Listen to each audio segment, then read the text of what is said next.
이렇게 섞인 부분이 있어서 이번엔 정리 좀 하자고 했습니다. 그래서 교회 주방을 이제 한번 정리를 해야 되거든요. 그래서 수요일 날 오전 11시에 오셔서 이렇게 좀 주변 정리를 하고 앞으로 교회에서 잘 쓸 수 있도록 그렇게 청소를 해주시면 고맙겠습니다.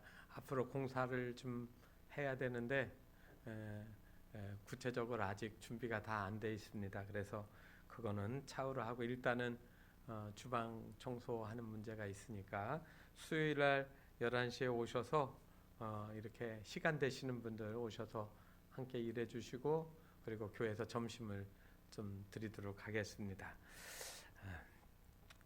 중세 시대에 정말 큰 전염병이 퍼져서 수많은 사람들이 죽은 적이 있습니다. 한 농부가 자기 가까운 친척이 죽었다는 소식을 듣고 고향으로 가던 마차를 타고 가던 중에 한 여자가 지나가는 겁니다. 그래서 마차를 세우고 걸어가지 말고 이 마차에 타라고 마차 뒤에 태웠습니다. 한참을 가는데 갑자기 뒤에서 아주 귀를 찢는 날카롭고 기분 나쁜 웃음소리를 깔깔대고 그 여자가 웃기 시작하는 겁니다. 앞에 타고 가던 농부가 물었습니다. 왜 웃느냐고. 그랬더니 그 여자가 뭐라고 하는 줄 아십니까? 내 이름은 콜레라요. 나는 지금 마을 사람들에게 전염시키려고 가고 있습니다. 이러는 거예요. 깜짝 놀란 이 농부가 그 순간 얼굴이 사색이 돼서 소리를 질렀습니다. 빨리 당장 내리지 못해. 그랬더니 그 여자가 이렇게 말하는 거예요. 날 내리게 하면 당신부터 전염시켜 죽여버리겠다고. 그래서 그 농부가 그 콜레라라고 하는 여자와 이야기를 하고 타협을 했습니다. 앞으로 그 마을에 들어가면 이미 많은 사람이 죽었는데 더 죽이지 말고 조금만 죽여라. 그래서 숫자를 조절해서 마지막에 5명으로 합의를 했습니다. 그런데 마을에 이 농부가 도착했을 때 보니까 벌써 수많은 사람들이 죽어 있었습니다. 농부가 화가 나서 그 여자한테 말했습니다. 왜 약속을 안 지키는 거요? 5명 이상은 죽이지 않겠다고 해놓고서. 그랬더니 그 콜레라라고 하는 여자가 말하는 겁니다. 나는 한 명도 죽이지 않았다고. 사람들이 콜레라 소문을 듣고 질에 걱정이 되어서 다 죽었다라고 이야기를 하는 겁니다.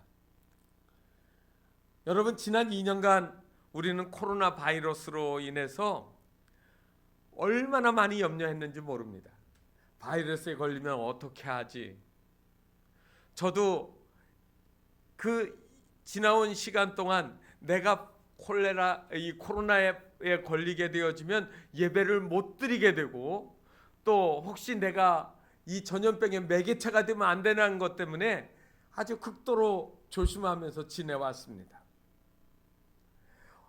이제는 누가 뭐라 하지 않아도 사람들이 다 마스크 쓰고 삽니다.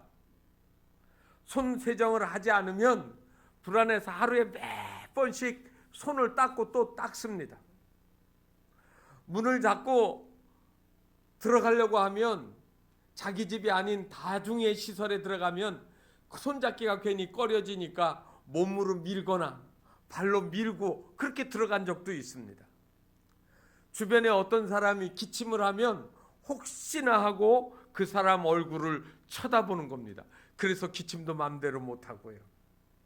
아마 저뿐만 아니라 적지 않은 많은 분들이 교회 나오시면서 저 같은 염려를 했을 것이고 부담스러워서 또 교회를 못 오신 분도 있을 겁니다.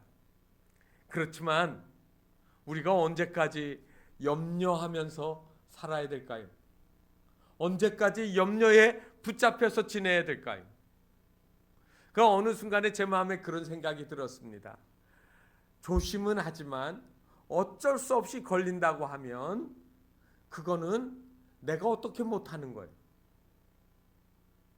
그래서 많은 염려로 사로잡히느니 하나님께 맡기자.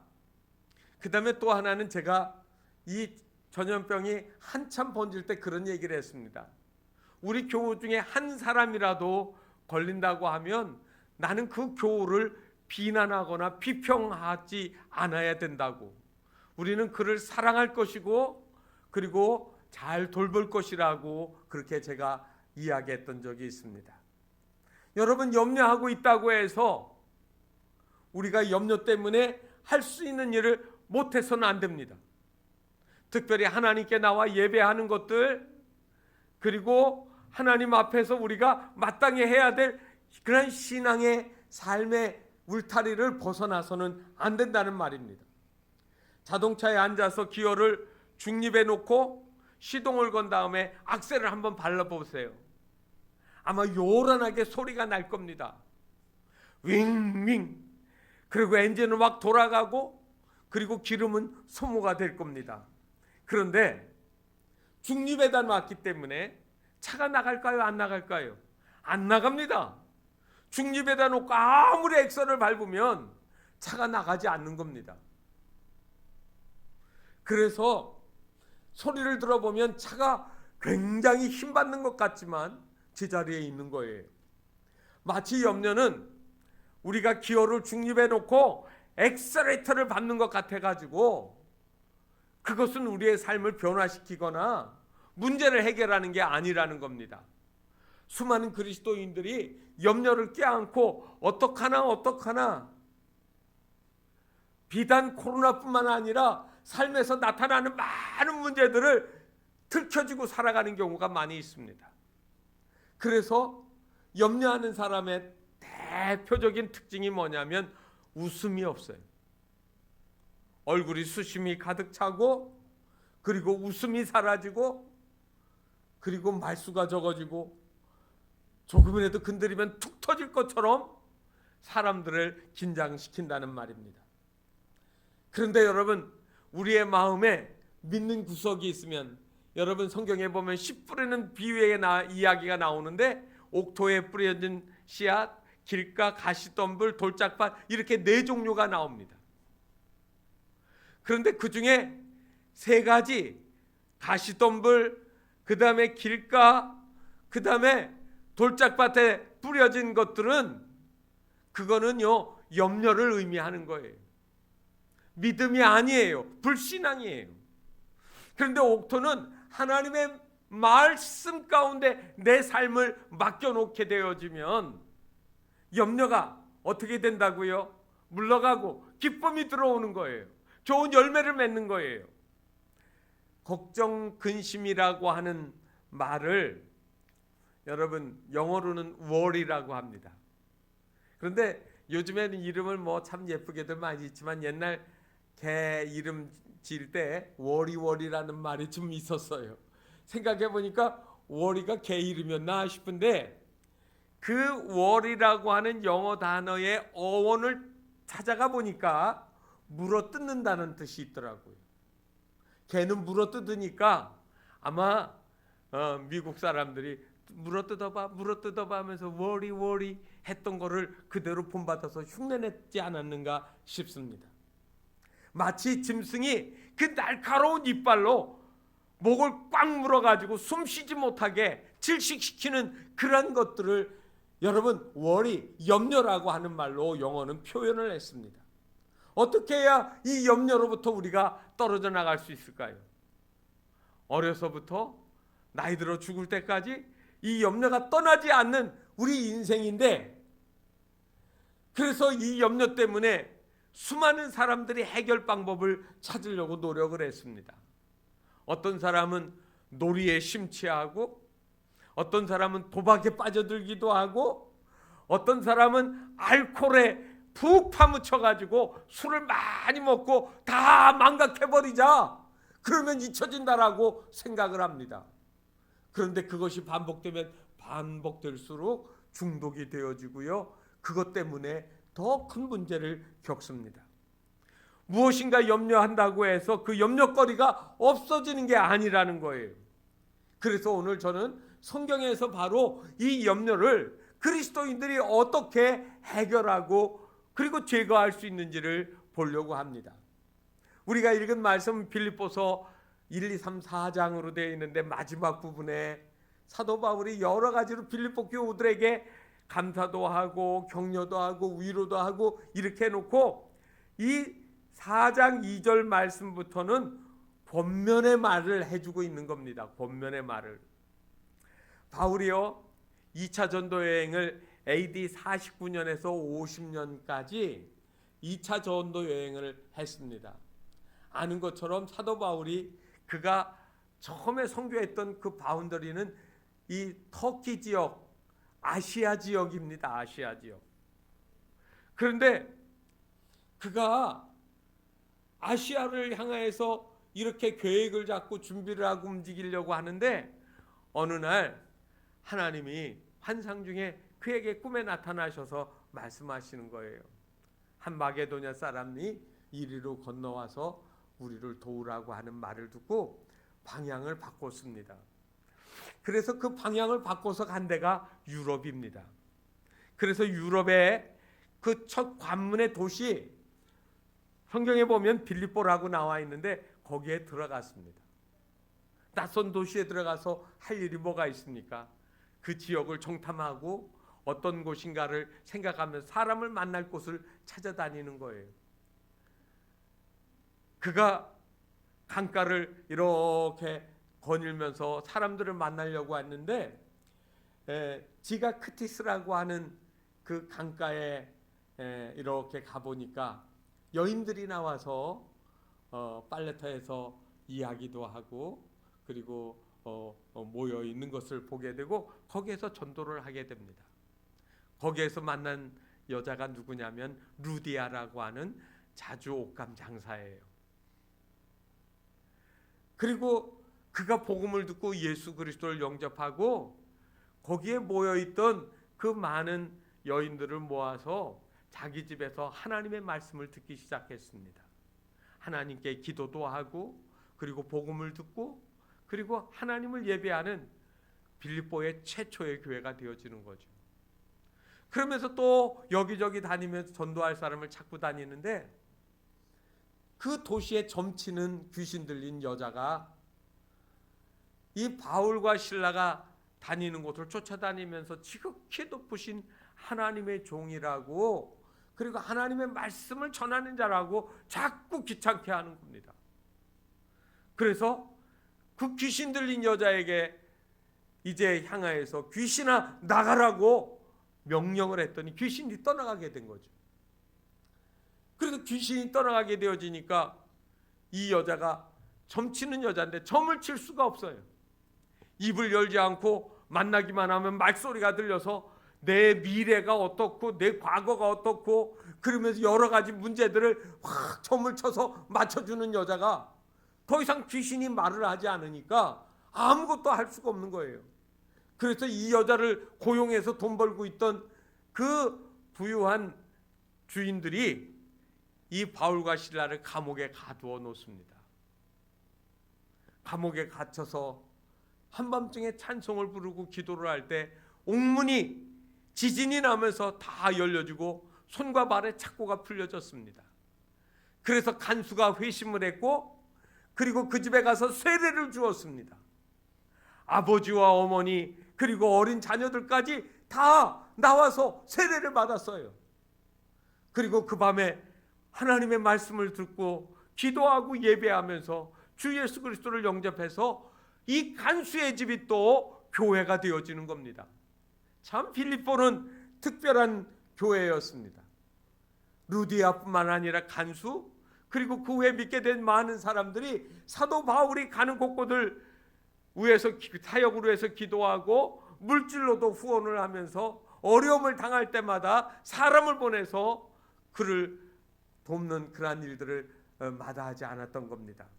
얼마나 사도 바울 입장에서는 이 빌립보 교회가 고마운 교회인지 말할 수가 없어요. 그런데 지금 이 빌립보서를 쓰고 있을 때 사도 바울은 로마의 감옥에 갇혀 있습니다. 로마에 갇혀 있어 황제의 재판을 기다리고 있다는 이야기가 교회들마다 이렇게 전해지니까 많은 교회가 다 염려하고 기도했겠지만 이 유럽에서 첫 번째 교회가 세워졌던 이 빌립보 교회 성도들의 마음이 누구보다도 아팠던 거죠. 마치 자기들이 감옥에 갇힌 것처럼 이 추위에 감옥에 갇혀서 어떻게 지내고 있을까 사도 바울께서 염려하면서 그들이 기도하고 그리고 안부를 묻으려고 사람들을 보내서 어떻게 지내는지를 자꾸 여쭙는 거예요. 이런 모든 일을 알게 되어진 사도 바울이 오늘 염려하지 말라고 이 교우들에게 편지를 써서 말하고 있습니다.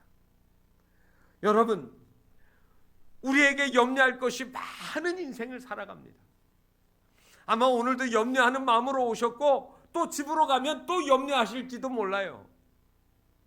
학생들은 시험 보는 문제, 그 다음에 친구 사귀는 문제, 뭐 사람 만나는 문제들, 사업하는 문제들, 또 나이 들면 병의 문제들 다 염려가, 워리가 있어요. 워리. 나를 물어뜯어요. 나를 근심하게 해요. 염려가 한자로 보니까 생각염자에다가 생각할 여자예요. 그러니까 생각하고 생각해도 뭐가 없어요? 답이 없어요. 답이 없어요. 해결 방법이 없어요. 그러니까 어떻게 합니까? 염려하는 거죠. 그런데 이거를 여러분 성경 말씀, 오늘 말씀을 보게 되어지니까 염려하지 말고, 이 말은 염려 끝! 염려 더 하지 말라는 겁니다. 염려가 되는데 염려 안 하면 어떻게 해야 돼요? 그래서 오늘 성경에 있는 이야기는 염려를 어떻게 버릴까? 이 세 가지 중요한 원리를 이야기하고 있습니다. 그 첫 번째가 뭐냐면 기도와 간구라는 거예요. 이 염려라는 말은 헬라어에서 보니까 메림나오라고 되어 있습니다. 메림나오라는 말은 그냥 생각에 잠기다, 괴로워하다, 근심하다, 우리가 아는 염려라는 말이 다 그 말에 그대로 있어요. 그런데 이 메림나오라는 말은 어디에서 왔는가 하면 어원을 추적해 보니까 메리조 이렇게 되어 있더라고요. 이 메리조라는 말은 무슨 말이냐면 쪼개다, 나누다, 분열시키다, 그런 뜻이에요. 그러니까 갈피를 못 잡고 생각이 쪼개져 있어요. 여러분, 줄을 양쪽에 잡고 서로 당겨보세요. 줄다리기 해보신 적이 있죠? 당겨지면 팽팽하면 끌려가지 않고 이 그냥 긴장감에 이 끝이 안 나는 거예요. 여러분, 염려하시는 분들의 생각을 보면 두 가지 생각이에요. 하나는 하나님이 주시는 생각이 있고, 하나는 세상이 주는 생각. 이 세 개가, 이 두 개가 서로 왁 땡기면은 어쩔 줄을 모르고 해결이 안 되는 거죠. 교회는 다니는데, 신앙생활하는데 이 염려를 내려놓지 못하는 겁니다. 헛되이 낭비하고 염려하고 그리고 하나님께 나가지 못하는 이들에게 하나님께 나가는 가장 절실한 방법 중에 하나가 기도라는 겁니다. 기도. 그런데 여러분, 이 기도라고 하는 말은 단순히 그냥 입으로 내가 앉아가지고 머리 싸매고 그냥 조야 하고 기도하는 것만 기도겠습니까? 물론 그게 가장 직접적인 기도예요. 그런데 기도 가운데 여러분 묵상하는 기도가 있어요.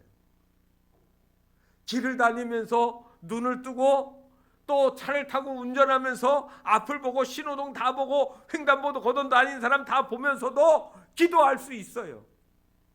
내 마음에 주님을 묵상하는 거예요. 여러분, 이거 중요한 겁니다.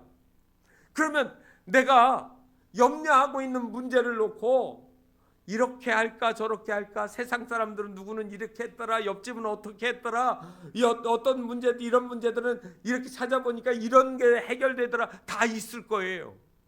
그런데 그거 가지고 해결이 안 되잖아요. 어떻게 하셔야 돼요? 기도하셔야 돼요. 그리고 기도하시고 대개 안 되는 문제들을 가지고 하실 텐데, 이 묵상할 때 중요한 게 있습니다. 하나님의 속성, 하나님의 성품을 기억하시라는 거예요. 여러분, 하나님에 대해서 묵상을 해보세요. 여러분들이 기도할 때 하나님을 어떤 하나님으로 기도하십니까? 제일 많이 하는 말이 뭐예요? 사랑이 많으신 하나님, 은혜 베푸시는 하나님, 전능하신 하나님, 전지하신 하나님, 좋으신 하나님, 긍휼이 많으신 하나님, 다 좋은 것들 하나님한테 다 붙여놨는데 이게 왜 그런 줄 아세요? 하나님의 성품이에요. 여러분들이 어려운 일 당할 때 사랑의 하나님이, 도우시는 하나님이 여러분 버리신다라고 생각하십니까? 여러분들이 어떤 일을 못할 때 하나님도 그 문제를 역시 못 푸는 분이라고 생각하시나요? 아니에요. 하나님은 절대적으로 우리의 문제를 풀으실 수 있어요. 해결해 주시는 마스터키가 하나님의 손에 있다라는 말이에요. 시간은 걸릴지 모르지만 그 타이밍조차도 하나님 손에 있어요. 그러니까 어떻게 해야 되겠습니까? 기도하는데 좋은 방법 중에 하나는, 내 문제를 염려해서 자꾸 묵상하면, 여러분 자꾸 묵상할수록 그게 굴러다니는데 커져서 나중에는 너무 커지면은 그 문제가 나를 짓눌러요. 그래서 사람들이 그때 하는 일이 뭡니까?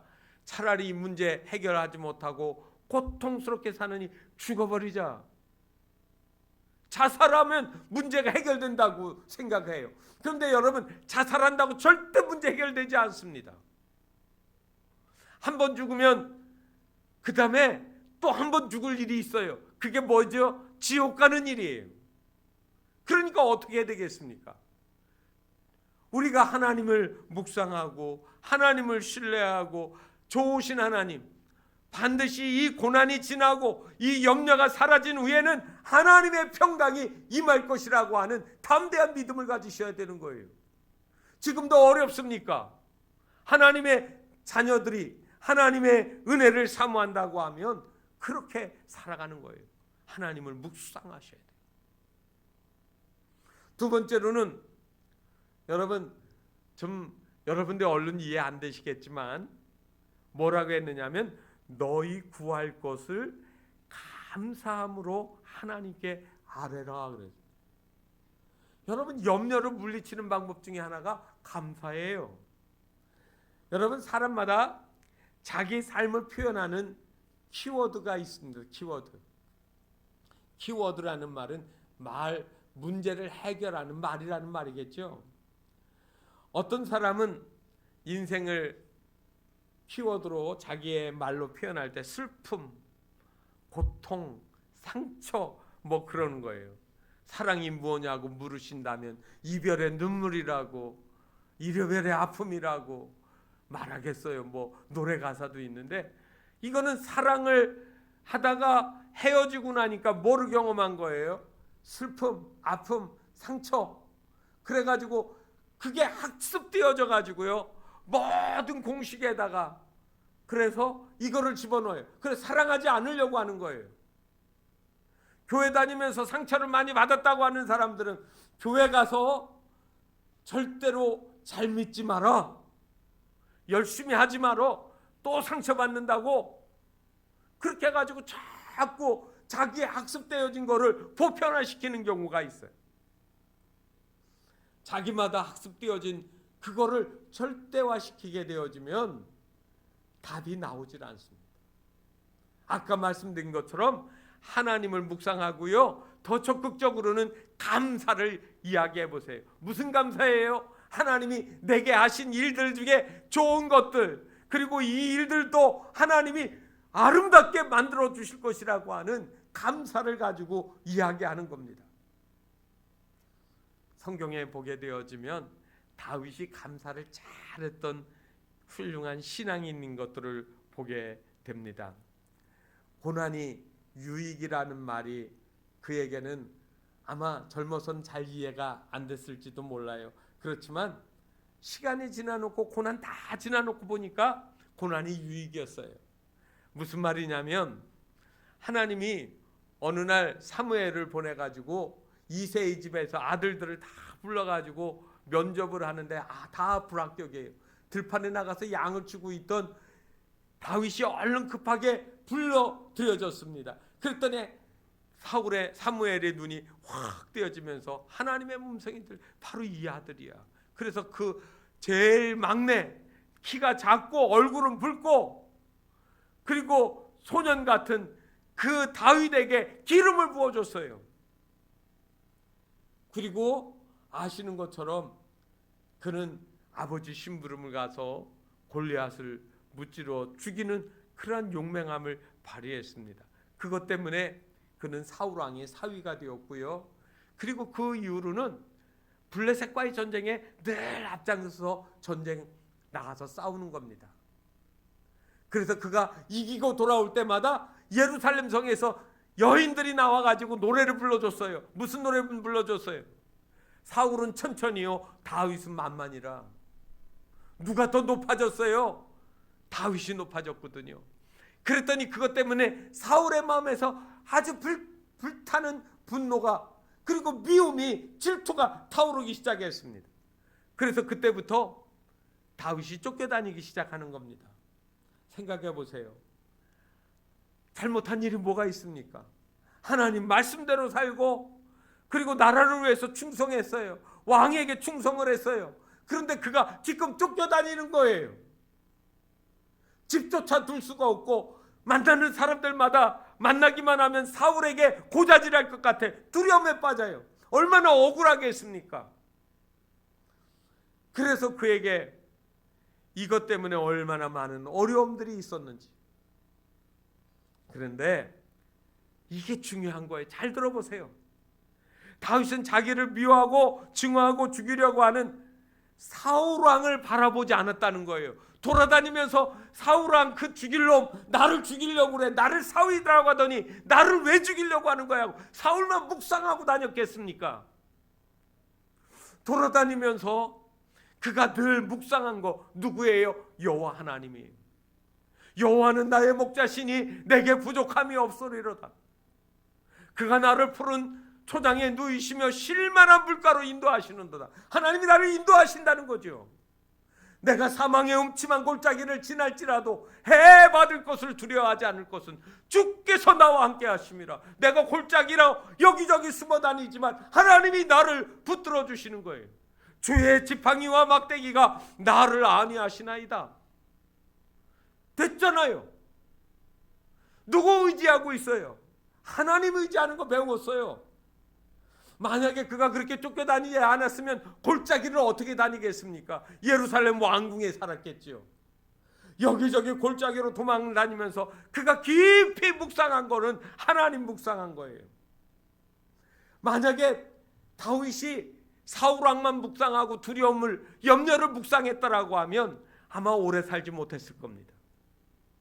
그런데 보이는 왕을 의지하지 아니하고 살아계신 전능하신 하나님을 의지하게 되었더니 여러분 그게 감사가 되는 거예요. 아, 사울왕보다 더 힘있고 능력 있는 전능하신 하나님이 나의 힘이시다. 여러분 뭐를 통해서 배웠습니까? 염려를 통해서 염려 버리고 하나님 붙잡았더니 그의 인생이 달라졌다라는 말 아닙니까? 바울 사도도요, 자신의 삶을 감사의 키워드로 바꿔놓은 사람이었습니다.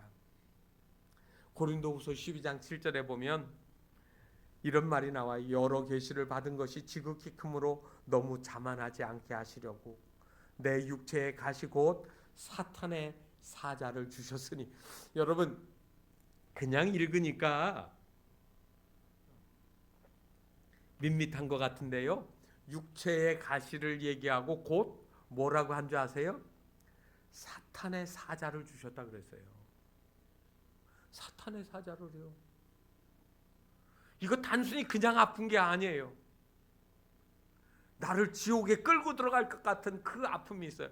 그래서 성경학자들이 오늘날 같은 그런 의료시설이나 병명을 갖고 있지는 않으니까 뭐라고 말은 안 했지만 여러 가지로 얘기를 했습니다. 뭐 성경에 보게 되어지면 두통이 있었다. 머리가 지근지근 아파가지고 이걸 오늘날 같이 뭐 약이 없잖아요. 그러니까 얼마나 힘들었겠어요. 또 어떤 사람은 이 사도 바울의 그 성화 사진을 보면 다 대머리가 이 정수리까지 이렇게 푹 파묻힌 키가 짝달막하게 생긴 그런 사람을 그려놓거든요. 그런데 안질이 있었다 그래요. 그래서 눈이 침침해가지고 잘 못 봐요. 그래서 성경을 보게 되어지면 내가 큰 글씨로 쓰노니, 이게 그러니까 말하는 거를 누가 다 구술하는 거를 받아 쓰고 마지막에는 내가 친필로 큰 글씨로 쓴다, 뭐 이런 말이 나와요. 그러니까 눈이 안 좋으니까 자기가 직접 글을 못 썼다라고 이 얘기를 해서 안질일 거다. 그런데 어떤 학자는 뭐라고 하느냐면 육체의 가시라고 한 거 보니까 아마 간질이 있었을 것이다. 이 간질은요, 저도 안 걸려봤는데 이 걸린 사람이 말할 때 이거 막 그냥 갑자기 시커먼 보자기가 갑자기 나를 확 뒤집어 씌워가지고 막 그냥 숨 막힐 것 같아가지고 발버둥치게 만드는 그런 느낌이라고 그러네요. 제가 첫 번 목회했던 그 감내교회, 지금 벽제에 있는 그 교회인데 중학교 1학년 아주 몸도 병 때문에 늘 약해서 호리호리하고 다른 애들보다 특별히 키도 작았어요. 큰 가방을 메고 옛날에 그 초여름에 흰 브라우스에 검은 치마 스타킹 신고 운동화 신고 학교 가는 거예요.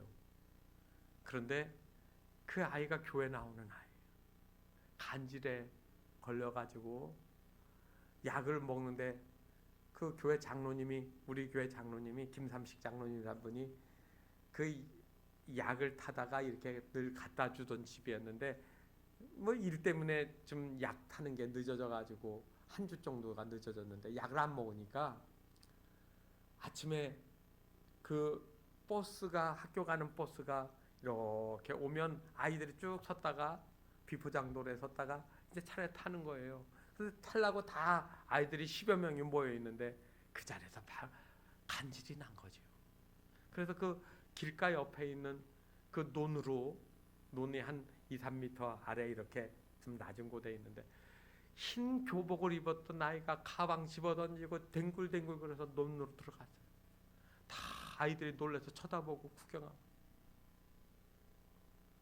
제가 그때 그 장면을 보고 얼마나 놀랐는지 몰라요. 제가 그 논으로 뛰어들어가서 그 아이 끄집어 안고 부둥켜 안고 그리고 집에까지 데려다 주면서 무슨 생각했겠습니까? 하나님, 이 질병 이거 고쳐주셔야 되는데. 여러분 생각해 보세요.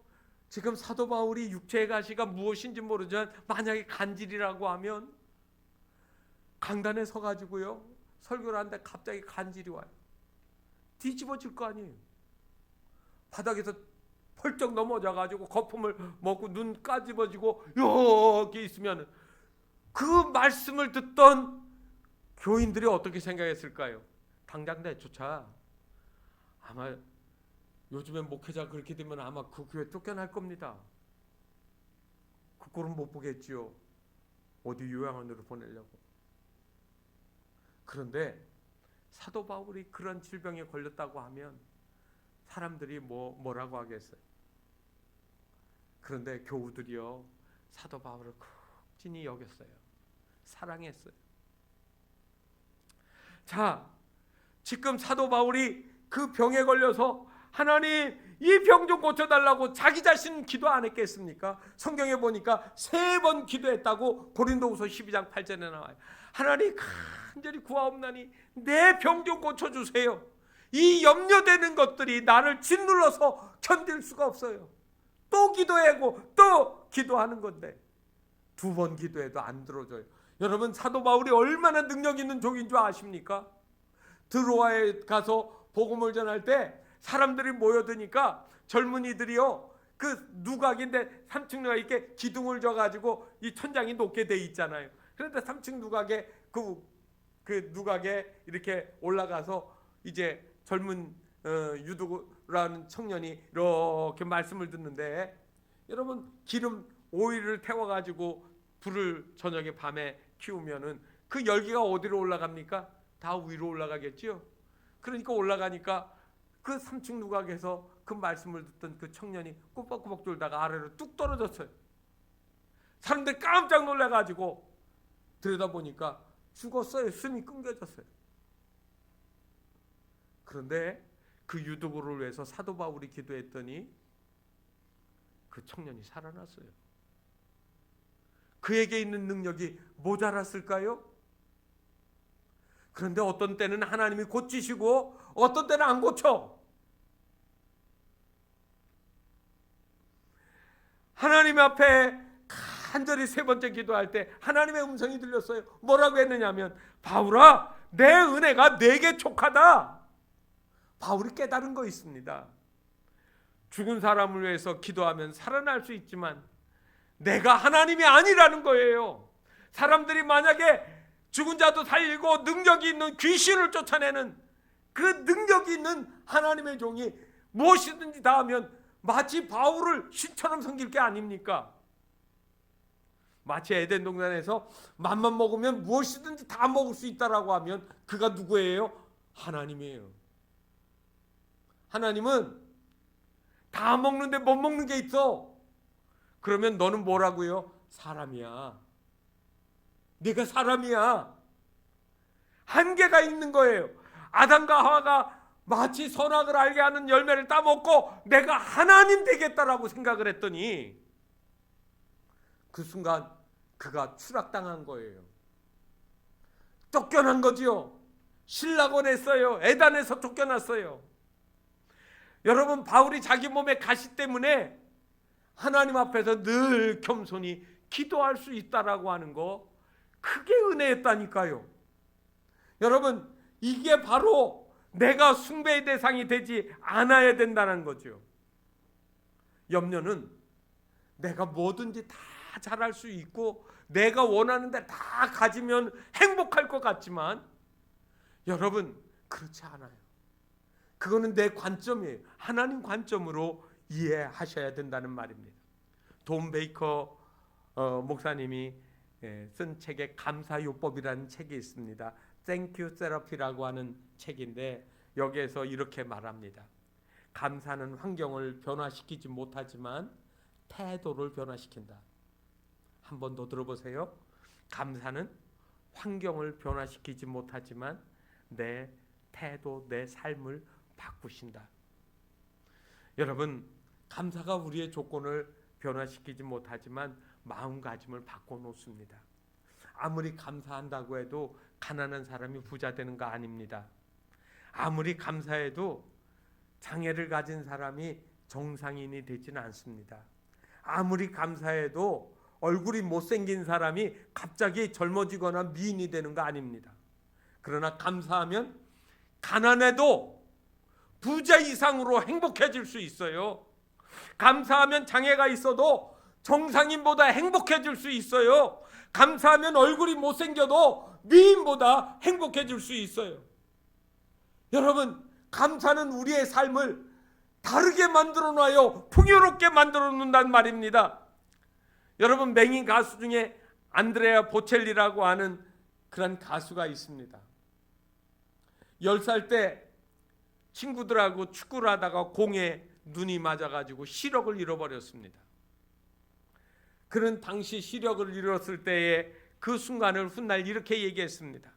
시력을 잃는 것을 슬퍼하는데 일주일이 걸렸지만 그러나 슬픔을 이길 수 있었고 현재 상황을 인정하고 받아들일 수 있었으며 그리고 다행히 이런 상황마저도 내가 감사할 수 있었다.